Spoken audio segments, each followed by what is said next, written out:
Bonjour à tous, nous sommes actuellement au CPM à Douai. J'ai le plaisir d'être avec Alexis Delafontaine. Bonjour Alexis. Bonjour. Donc Alexis, vous êtes chargé de relations clients chez Synaptech. Donc Synaptech est basée à Leuzen et dans la banlieue de Lille. Oui. Et elle comporte 20 collaborateurs. C'est bien cela, hein? Oui, exactement. Synaptech, c'est un acteur clé dans la technologie des ultrasons appliqués à l'industrie. Depuis plus de 40 ans, l'entreprise développe des solutions innovantes pour des secteurs variés, avec un rayonnement qui s'étend bien au-delà de la France, hein, c'est bien cela. Oui. Alors Alexis, dites-nous en plus sur Synaptech.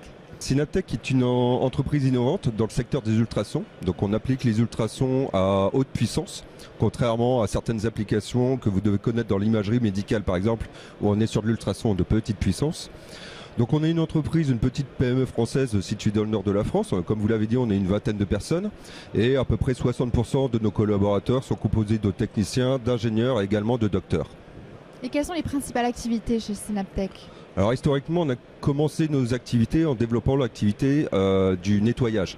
Donc le nettoyage, vous le voyez par exemple chez n'importe quel vendeur de verre. Notre principal client dans ce secteur-là, c'est justement un fabricant de verre. Et à ce moment-là, vous pouvez retrouver des petits bains de nettoyage, en fin de compte, chez ce genre de public, mais également par exemple chez un carrossier où il a son petit bac de nettoyage. Ensuite, on applique également les ultrasons de puissance dans le secteur agroalimentaire. Alors par exemple, sur du tranchage, vous achetez un paquet de fromage à raclette, imaginez qu'en fin de compte, on fait vibrer une lame qui va en fin de compte pénétrer dans le produit et qui va éviter que le produit ne colle. On applique également les ultrasons sur le secteur du soudage, sur du tamisage. En fin de compte, les ultrasons sont dans notre quotidien. On ne s'en rend pas compte, mais vous avez de l'ultrason dans votre quotidien. Et quelle est la valeur ajoutée par rapport à la concurrence ? Alors, la plupart de nos confrères, concurrents se spécialisent sur 2-3 secteurs particuliers. Alors certains vont être très très bons sur par exemple du soudage et à ce moment-là leurs compétences vont au-delà de l'ultrason. Ils vont se spécialiser par exemple sur de la chimie pour connaître les différents thermoplastiques à souder. Donc ils sont très bons dans leur secteur d'activité mais ils sont spécialisés dans ce secteur d'activité. Nous, de notre côté, on a préféré plutôt, en fin de compte, se recentrer sur notre métier de l'ultrason. Donc le métier de l'ultrason, c'est comment piloter l'ultrason, à quoi l'appliquer et pouvoir l'appliquer à un secteur, à des secteurs extrêmement variés. Comme je vous ai dit, on voit l'ultrason partout.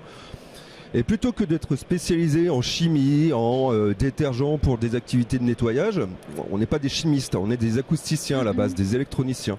Donc en fin de compte, on travaille avec des fabricants de machines, on travaille avec des intégrateurs dont eux maîtrisent cette spécialité-là. Et du coup, en fin de compte, on travaille d'expert à expert. On maîtrise l'ultrason, ils maîtrisent leurs procédés. Et c'est comme ça qu'on travaille avec eux. Ensuite, une autre chose très importante, c'est qu'on maîtrise tout de A à Z. C'est-à-dire qu'on conçoit, on développe, on commercialise tous nos produits. On a la maîtrise complète, notre bureau d'études a toute maîtrise de notre produit. Je prends par exemple, lors de la crise des composants, si vous avez acheté une voiture en 2021, vous avez vu qu'il y avait énormément de retard parce qu'il y avait pénurie de composants électroniques. Ça nous est arrivé, c'est arrivé comme à plein de personnes. Et en fin de compte, parce qu'on maîtrise le produit, on a pu adapter, on a pu modifier des composants. On n'avait pas à faire une prestation de service pour faire appel à un autre organisme pour modifier nos choses, nos produits. Et donc, on a passé la crise Covid assez sereinement, on n'a pas eu de rupture de stock, on a conservé nos délais. Et ça, c'est cette maîtrise de nos produits qui nous a permis de faire ça. Ah d'accord.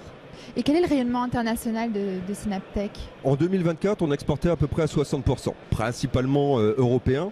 Mais en fin de compte, comme on travaille avec des très gros fabricants qui sont capables de fabriquer des lignes entières ou des machines entières, nos produits sont déployés dans le monde entier. Mais qu'est-ce qu'on peut vous souhaiter pour les années à venir ?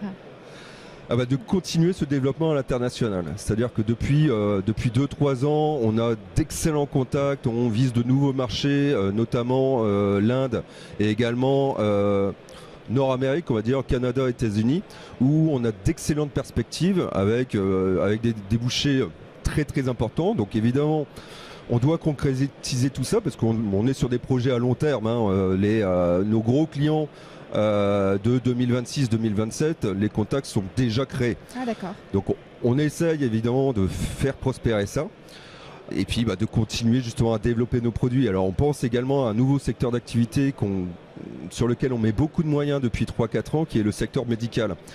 En fait, compte, les ultrasons de puissance sont également appliqués au secteur du médical avec des traitements thérapeutiques non invasifs, des traitements de valves cardiaques par exemple, sans avoir à ouvrir, à travailler à cœur ouvert, où on peut justement faire des traitements par ultrasons.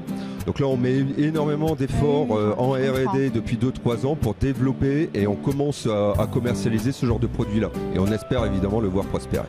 On vous souhaite le meilleur en tout cas. Merci beaucoup. Un grand merci Alexis, et merci à tous de nous avoir écoutés.